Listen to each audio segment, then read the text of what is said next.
So, fresh off one of our more impressive wins of the year, not for the fact that it was in any way a good game of football, but more to the point that we got to beat the arch enemy Carlton and then subsequently move to second on the ladder, which I don't think any of us would have said after 5 rounds this year at the start of the season. All is looking well at Collingwood. But we turn our eyes to the next challenge. But before that, I want to introduce Gone Critical. How you doing, mate? I'm very well, and happy days. Essendon 1 week, Carlton the next. What could be better?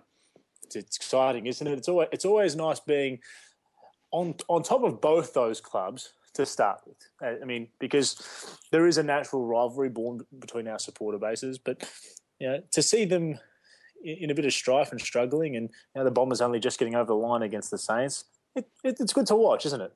Yeah, absolutely. In fact, I wouldn't say we're just on top of them. I say we're looking over this massive precipice, and there they are right down the bottom of it, and we can barely see them anymore. I mean, I had a discussion with a Carlton supporting friend of mine, and he was trying to find excuses for why they didn't win the game.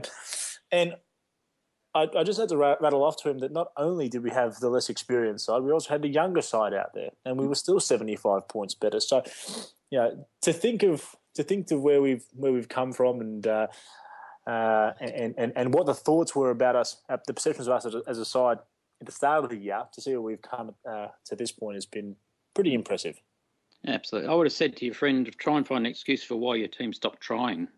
Forget about winning; they stopped trying. Oh, they were witches' hats out there, weren't they? It was you know what? I never thought I'd say this, but I felt a little bad for Mick. As a coach on such a big occasion, I would have thought that that your players would come out and actually give something for you. But gee, that was it was insipid. Well, you're younger than me, so it never crossed my mind to feel sorry for anyone at Carlton. That didn't happen. But I was fortunate enough to have an invite on the Jock McHale table to the Carlton's president's dinner. Oh wow! So if you wanted to go to a football match at a morgue, that's what it was like. Really? They were very silent. Right. They were very sad. Yes. Well, that's a bit of a shame. But you know what? At the end of the day, their loss is our gain. And I was fairly impressed by a number of our boys. I may owe a little apology to Jackson Ramsey. I know I've always liked him, but I've been quite critical of him this year.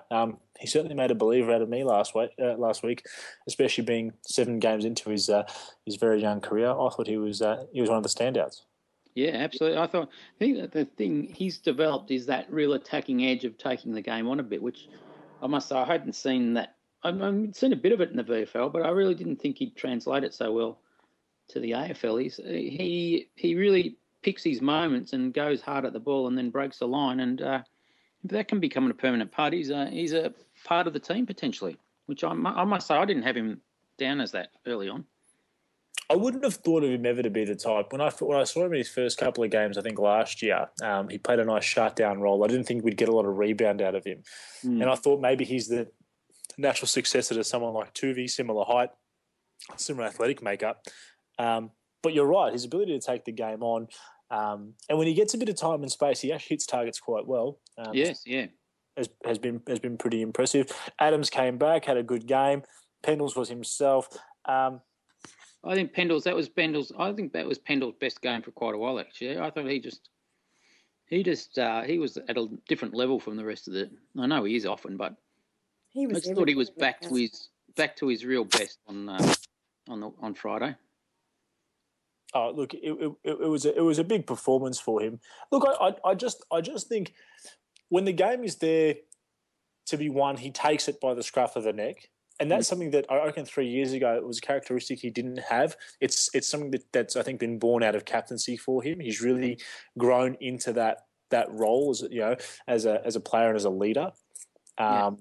It's what Swan used to do a couple of years ago, where really dominate and control a game from his point of view. So I'm always impressed by Pendlebury. I can never say a bad word about him, really. Yeah, no, he was fantastic. Brodie Grundy just keeps getting better. It's amazing. We can't stop singing the praises of this young man. I mean, he's only 21. And I keep thinking back what I was doing at 21, but this guy's dominating ruck contests at AFL level. He had to deal with 2 big lumps in Warnock and Cameron Wood, future Carlton Hall of Famer Cameron Wood, and whilst he might not have won the hit-out battle, I think individually, he probably had a bigger impact than both of them put together. I think he had more disposals than the two of them put together. So, and he's just his groundwork. You know that goal that he kicked with. When you look at him kick that goal, he was that was a ruck rover type goal. You know, he just grabbed the ball out of a pack and turned onto his. And for a ruckman to do that at 21 is really promising. And his most impressive stat overall for me: 9 tackles for the game, and that means. Yes. And to me, that just shows he may not win a tap, but as soon as the ball comes down, he's an extra midfielder. Yes, that's his big advantage. And hopefully we get to see a bit more of that. When he gets slightly relieved of the ruck duties this week with Jared Witts being back in, but more on that later. Talking about returns, we had Ben Kennedy return through the VFL, playing a good game of football. He's one that I know he's been unlucky. He's had some injuries and some illness concerns, but this is a bit of a big year for him because I think that come the start of the year, we would have all thought, okay, this kid's got to establish himself as best 22. But I don't think any of us really expected the team to be as good as it is. Now, where does that put a guy like Ben Kennedy who he really now has to fight for his spot? Well, I think he does. But I think he's in that mix of people that are expecting to play. And he hasn't had the chance because of his glandular fever and things. But he was very good pre-season. Yep. And I went down and watched. I was lucky enough I got there at quarter time for the VFL, so I saw all his 3 quarters. And he stood out. His centre square work was fantastic. And he's AFL ready. He just needs the opportunity. But then when you look at that and you say, well, also we've got to put back Sidebottom. We've got to put back Greenwood. We've got Scharenberg, Moore, Freeman, who are all guys that we're hoping, Degui, of course, and Degui is fantastic too. Yeah, step in. So there's 6 or 8 guys potentially that want to be in the first team and have got claims to it. Yeah, and we've got all these other guys that are playing well. I think that was the thing when I watched Ben Kennedy as an under-18s player. He really thrived in the contest in and under, and I think that year he was South Australia's best midfielder, and really took the contest on and really had a good relationship with Brodie Grundy. That transition of that game into AFL level, that I think is key for him because I think if he plays any other role than that, I think he might find himself a little bit at sea. I don't see him being a damaging small forward or a half forward, but I think he needs to be in the coalface. And that's going to be difficult to push himself into, given the way we've currently structured up. Well, look, I think, he's good enough to. I think he's good enough. He's just got to get his chance, and then it's going to be tough because when he's one of those guys that when he gets his chance, he's probably going to have to take it straight away. You can't have that luxury of having a down game the day you got your chance. So yeah, absolutely, it's just the competition. But I look, he's a good player, and he's a lovely player to have sitting in the sidelines. Well, you managed to get down to the VFL. What were some of the other main takeaways on a couple of the other boys? Well, I was again super impressed with Degui. He's just so big and strong for a kid, poised, good hands, kicked 3 goals, and good quality goals. I thought he was great. Marsh in the back line he played on Redpath, and Redpath was a tough matchup because he's a big boy and he's pretty quick. So he got him a few times, but especially in the last quarter, Marsh was, he was the captain of the back line, intercept marks a few times, intercept plays, and then took off. So he was very impressive. Abbott, first time I'd seen Abbott. Dude, he's an exciting-looking young man, big fella. Yep. Looks like he's got some tools, whether he gets fit enough, but he's got really something to play with. Maynard got KO'd early, so we didn't really get to see him. And I've loved watching his game. I mean, all the highlights I've seen of him, he's looked like a bona fide best 22 player for us in the future. Next season, whatever, he's got it. He's got it all written all over him. Yeah. Scharenberg played, which was great. Great to see him get through. Look, I think I looked at a few. I was one of those people, I'm very much in the camp. I want to see what he does, but I want to give him time. He looked rusty. Which he's going to be because he's 2 years out of the game. So I just want to give him time in the VFL. He's going to be a player, but he doesn't have to play in the next 10 weeks. If he comes good and slays them in the VFL, fantastic. But if he takes 10 weeks to get up to speed, then that's not a problem. I mean, I wouldn't even have a problem with them experimenting with him in VFL level. Start him off the halfback, maybe do a couple of run with rolls to get that fitness and get a bit of contact around the ball, get a run through the middle. And when he's starting to accumulate those 20, 25 possession games, or when he's having a really assured game down back, we talked about this last week with Freeman and the whole mental thing about the injury. It's such a big thing to overcome. So I think getting the kid to challenge himself in different ways might be good for his preparation as well. Yeah, absolutely. And Freeman's the other. I mean, Freeman still looks at sea. I mean, you can see he's a player, but he's missed a year of footy. He's just a kid. You just give him time, he'll come good. But don't anyone worry. If Scharenberg and Freeman aren't up and running this year, just don't even worry. No, absolutely not. If Scharenberg, Freeman and Darcy Moore don't play a game this year, I'm not going to be overly concerned by it all. Yeah, they're three top 10 picks. They're obviously talented. And it's not their first couple of years and especially if what's keeping them out is maybe a touch of form, but also a good performing side and players above them. That's not a problem for the season. In fact, if anything for us, that's good depth. Yeah, absolutely. And that's why it's your Kennedys and things 3 years into their career. They're the ones that this year's critical for them to start making their mark. The other guys we can say, just, take your time. It's not incumbent upon them to be the best they can be this year. So I completely agree with you there. A little bit of shameless promotion for the Collingwood website from Lilly Street, the VFL wrap-up. For anyone who can't get down, it's actually quite a good show. What Pebbles lacks in personality, it's more than made up for by McCaffer and just the boys in general, getting that inside view after the game, having a chance to actually listen to Scharenberg speak and see him be so composed and almost relieved, I thought, after the game. So, great show. If you haven't had a chance to watch it, definitely get into it. Now, turning our attention onto, in my opinion, the most underrated modern rivalry or rivalry of the modern era, starting in 2007. 3 preliminary finals culminating in a grand final that we were on the wrong end of in 2011. Collingwood, Geelong, these two teams have almost been a barometer for the competition they were for about 5 years. Geelong were the measuring stick on how business should be conducted between 2007 and 2012. And we were the upstarts in the middle who really gave them a shake. And ultimately, it was us toppling them that proved to be the big charging point for our premiership run. It's been a storied rivalry that I don't think gets the attention it deserves in the modern day. What are your thoughts on the Cats, GC? Look, I think the Cats are one of the great sides that I've seen. The best side I ever saw was the Hawthorn side of the 80s and early 90s, and I think Geelong is the next best side. I have them above their era from 07 to 11, better than Brisbane, better than the current Hawthorn, better than the great Carlton sides of the 70s. So they've been a really special team, and we've been able to take them on and beat them often. But I think they're just coming off I think they're on the downhill run now. I think their older guys are going to struggle, and I don't think their juniors are as good as they think they are. So I'm confident. I mean, we talk about their era from 2007, and we all forget that in 2004 and 2005 they made consecutive prelims. So they were quite a good side for a long period of time. I find it really interesting. I've got a few mates who support Geelong that, 2011, us and Geelong met in the grand final. 2012, we both had pretty decent seasons afterwards. But from that point on, we've taken divergent paths. The Cats have kept building and tried to almost sneak a premiership. Let's try and get one in while we've got the old guys there.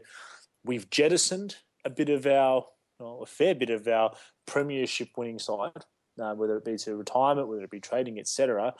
Taken two very different paths.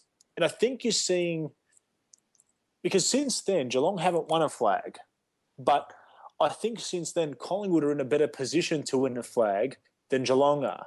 And I think that, you correct me if I'm wrong, but I think the plan that Buckley laid out is certainly the one that's going to bear more fruit than at least the current Geelong situation is.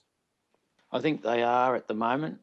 I think Geelong are in a different boat in a way because this is a side that's come off 3 premierships. So, they're well and truly into the level of whatever it's just gravy from now on for them. And I don't think they were in a position to do anything else much more. Whereas Bucks made a much more strategic decision. He had two ways he could have gone, and he's chosen the way he's gone. And it's looking promising at the moment. And I think because I don't think he would have snagged another flag either. No. Going the all-out route. So I think it's the better way for us to have gone. And I've questioned it at times myself, but I think that's right. But I think Geelong had to go. Their team was more mature. Their team was let's see what we can make out of this team that's won 3 flags already. So, but I think we're seeing where those two teams are now. We're heading up for sure, and they're heading down. Is there a conversation that needs to be had, or at least considered, about comparing the teams that properly bottom out to the ones that decide to rebuild on the run? Now, I don't consider us a team that's bottomed out. We traded into some really good picks, and we've gotten some really good youth into our side through drafting. But your teams like Richmond, who haven't bottomed out properly or haven't gotten an early pick since 2005, where they picked up Trent Cotchin, and Geelong since 2006, where they got Joel Selwood at pick 7. Is it important to get that influx of youth in to supplement your stars? Or, because right now, I look through the Geelong list here, right? I look at some of the names on there. Now, Murdoch, I don't see as much of a player. Gregson, first season, but I don't really love him as a player. Cam Guthrie, Jed Buse. I'm looking through this list. Mitch Duncan, to me, I think has been a perennial overachiever based on the team that's been around him. Mm. So is there a significant dearth in talent if you don't bottom out? Yeah, yes and no. I mean, I think the big difference probably is in what Geelong have been great at, and I think what Sydney have been great at, and what ourselves we have been pretty good at. Hawthorn have been very good at is development. So, I mean, it's as important as getting those early draft picks. I think when you look at Richmond and you mention other teams that haven't, you look at Sydney. Sydney haven't bottomed out at all. Yeah. And they won premierships in 2005, grand final 2006. They stayed in the finals. They won another flag. I think that's the way the best teams do it. I don't think you have to bottom out. You have to be able to pick your team, pick your marks, and then develop your players and have it a winning culture. Because I think the teams that bottom out, and you look at Melbourne, you look at Carlton, these type teams, and think that they're going to pick up again by getting all these number 1 draft picks and that. If they haven't got the culture, if they don't have the development side, it just doesn't work. So I'm much happier not to bottom out and say, let's make sure we've got a good club, a good culture, and a good development line coming through, because that's where you'll find players. It certainly seems like a combination of both those factors is working for us and other teams like the Bulldogs. But shifting our attention to this week, 3 changes. Out goes Corey Gold, omitted. Jackson Ramsey, unfortunately, with a shin injury, and Paul Seedsman with a glute injury. Not surprising, considering he's worked his ass off in the past couple of weeks. In Jared Witts for his first game of the year, Tim Broomhead, and probably a surprise of a week, Tony Armstrong making his AFL return.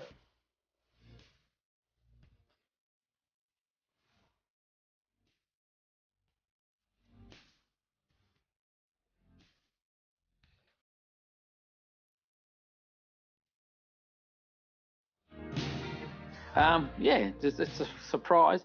I guess one thing I'd say, he does have a good foot. He has played at this level, and even last year when he came in, he did it reasonably successfully, and perhaps we weren't expecting him to. So it's not a terrible pick. It's just a bloody surprising pick. I'm shocked. It's interesting, given I think he's missed the last VFL game, the last 2 VFL games, with a bit of a minor injury. I mean, it's certainly not a bad like-for-like swap. If you think Ramsey Armstrong or Season for Armstrong, rebound out of the half-back line, makes a bit of sense in that regard. And if you look at the emergencies and the other ones that were best on ground, who were, DeGoey, Marsh is actually an emergency, which is great for him, and full congratulations to the boy, because he's obviously developing quite well. And Corey Gold, you've got to replace run with a little bit of run. I think you're right with the Seeds.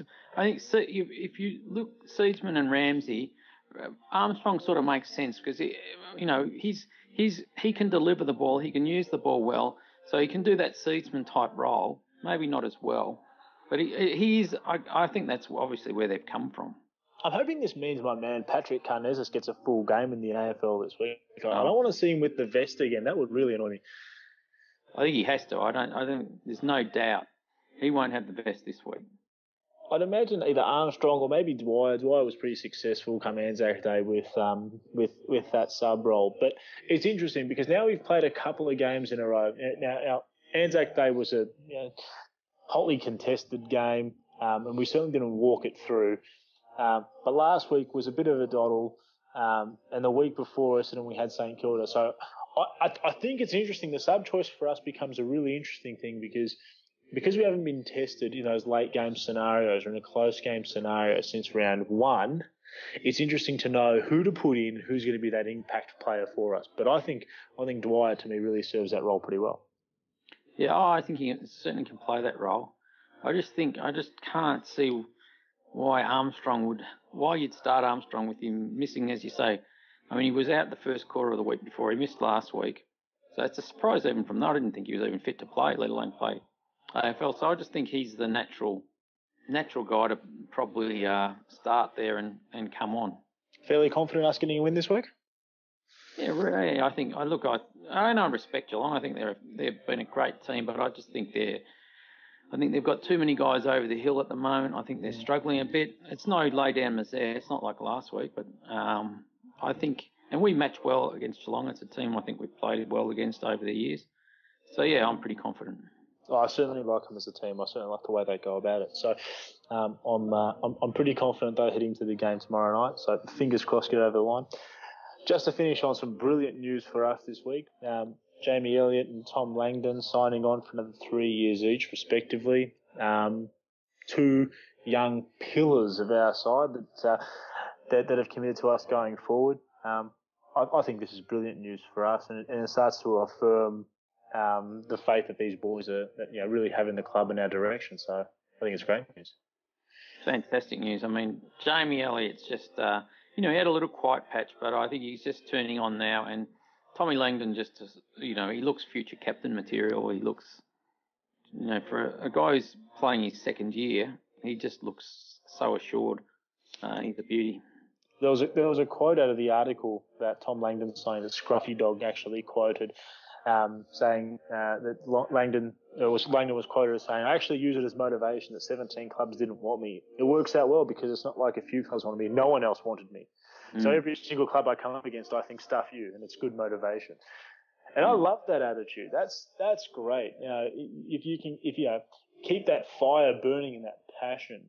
It's something that Maxwell had throughout his career. That feeling of, everyone was happy to write me off and reject me, but I'm gonna prove you all wrong. So, bit of psychology never goes astray. But look, great that both those boys have signed on, and hopefully they're with us for a long time to come. Absolutely. GC, thank you for being on tonight. I've really enjoyed the conversation. Thank you. Yep. It's nice to be playing the way we are. I think we just temper our things and say we know who we've played so far, but we've played well, so onwards and upwards. Absolutely. It's good that we're settling. More upwards, wouldn't it? Absolutely. It's good that we're settling into the season well. This week, game against Richmond, which I always want to win, so I'm looking forward to that podcast. But, 1 week at a time at the moment. Magpie Girl, thanks for coming on tonight. I don't think I've been on, but it's been a pleasure listening. I hope you've enjoyed it. You should have butted in, We were waiting. Seemed rude. No, but hopefully, hopefully you enjoyed the football tomorrow night. And it's not too windy and cold, and hopefully it's an enjoyable evening for all. I can cope with the wind and cold. I just don't want to be sitting in the rain. I won't go if it's raining.